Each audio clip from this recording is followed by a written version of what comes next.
Sa panahon ngayon, hirap kumita ng pera. Kailangan mo pang magpapawis ng marami para makakita ka lang ng pera. Ganito na talaga ang buhay natin. Mahirap.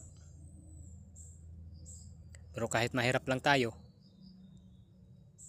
basta magsipag lang, makukuha rin natin yung mga gusto nating makuha. Walang madali dito sa mundo. Lalo-lalo't na kapag mahirap ka.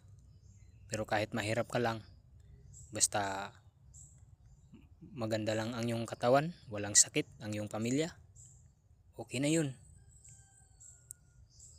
Mamuhay tayo ng tahimik, payapa, yung malayo sa gulo. Kahit mahirap lang tayo, di ba mga idol?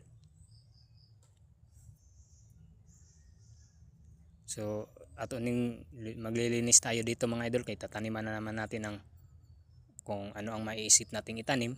Itanim natin dito kasi hirap na ngayon, sa panahon ngayon daming bilihin, sobrang mahal.